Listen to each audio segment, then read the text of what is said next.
दोस्तों, आज हम पढ़ेंगे हड़प नीति डॉक्ट्रिन ऑफ लैम्स। ये किसने लागू की थी?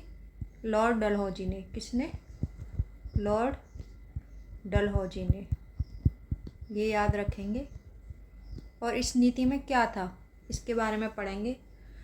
इस नीति में लॉर्ड डलहौजी ने लागू किया था, भारतीय राजा का जो दत्तक पुत्र होता था, मतलब भारतीय राजा जो गोद लिया हुआ पुत्र था उसको राजा नहीं बना सकते थे, उत्तराधिकारी नहीं बना सकते थे। अगर ऐसा होता है कि किसी राजा का खुद का बेटा नहीं है तो वह राज्य अंग्रेजी साम्राज्य में मिला लिया जाता था। ठीक है, तो हम लिखेंगे किसी भारतीय राजा का दत्तक पुत्र, किसी भारतीय राजा का दत्तक पुत्र यानी गोद लिया हुआ पुत्र, दत्तक पुत्र उत्तराधिकारी नहीं बन सकता था। क्या नहीं बन सकता था? उत्तराधिकारी नहीं बन सकता था। ठीक है, ये याद रखेंगे। और वह राज्य किस में मिला लिया जाता था? अंग्रेजी साम्राज्य में। ठीक है, वह राज्य अंग्रेजी साम्राज्य में मिला लिया जाता था। अंग्रेजी साम्राज्य में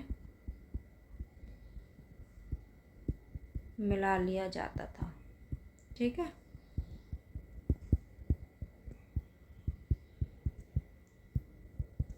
हड़प नीति कौन लेके आया था? लॉर्ड डलहौजी। इसका 1848 से 1856 के समय है। ठीक है, किसी भारतीय राजा का जो दत्तक पुत्र होता था वह उत्तराधिकारी नहीं बन सकता था और वह राज्य जो है अंग्रेजी साम्राज्य में मिला लिया जाता था। ठीक है, ये याद रखेंगे।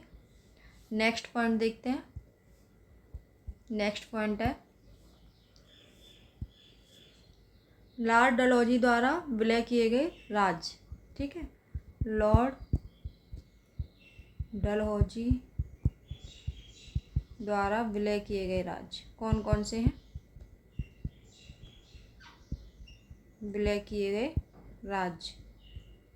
ठीक है, इनका क्रम पूछने आता है तो हम याद रखेंगे। डेट भी आ जाती है, क्रम भी आता है, तो याद रखेंगे। पहला कौन सा है? सतारा। ठीक है, 1848। ठीक है, फिर है जैतपुर और संबलपुर। जैतपुर और संबलपुर ये क्या है? 1849। ठीक है, फिर उसके बाद है बघाट 1850। ठीक है, फिर है उदयपुर। क्या है? उदयपुर।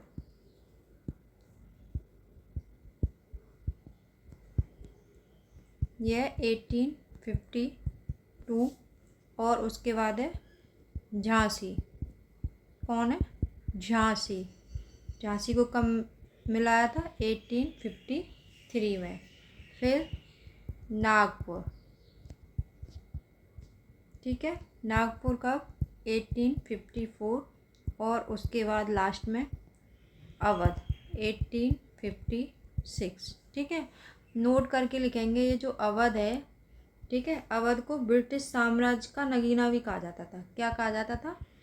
ब्रिटिश साम्राज्य का नगीना भी कहा जाता था। ठीक है, क्या कहा जाता था? ब्रिटिश साम्राज्य का नगीना। और यहाँ पे राजा कौन थे? नवाब वाजिद अली शाह। ये भी याद रखेंगे, नवाब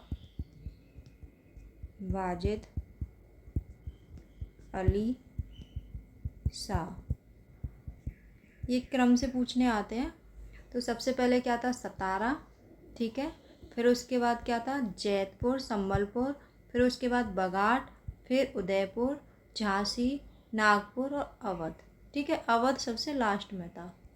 ठीक है, ये याद रखेंगे। और सबसे शुरू में क्या था? सतारा। ठीक है, सतारा, सैत, जैत, संबल। ठीक है, बघाट, उदय, हुई, झांसी में, नाग, अवध, ऐसे याद कर सकते हो। ठीक है, एक बार रिवाइज करते हैं। हड़प नीति डॉक्ट्रिन ऑफ लैम्स के नाम से भी जानी जाती है, ठीक है। इंग्लिश में कहते हैं इसको विलय का सिद्धांत भी कहते हैं। ये किसके द्वारा लागू की गई थी? लॉर्ड डलहौजी के द्वारा। और इसमें क्या नीति थी? नीति में क्या था? किसी भारतीय राजा का जो दत्तक पुत्र होता था वह उत्तराधिकारी नहीं बन सकता था, ठीक है, ये याद रखेंगे, उत्तराधिकारी नहीं बन सकता था।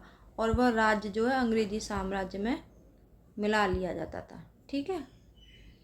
यहाँ पे था मिला लिया जाता था, ये है। लॉर्ड डलहौजी द्वारा विलय किए गए राज्य, इसमें सतारा 1848, जैतपुर संबलपुर 1849, बघाट 1850, उदयपुर 1852। ज़्यादातर क्रम से हैं, ये बघाट और उदयपुर के बीच गैप है, ये याद रख लेंगे बस। फिर तो आप सन लगा सकते हो। झांसी 1853, नागपुर 1854 और अवध 1856, ठीक है। अवध को क्या कहा जाता था? ब्रिटिश साम्राज्य का नगीना कहा जाता था। क्या? ब्रिटिश साम्राज्य का नगीना। और अवध के राजा वहाँ पे कौन थे? नवाब वाजिद अली शाह, ठीक है, नवाब वाजिद अली शाह। वीडियो अच्छी लगी तो लाइक एंड सब्सक्राइब करें। Thank you, bye bye.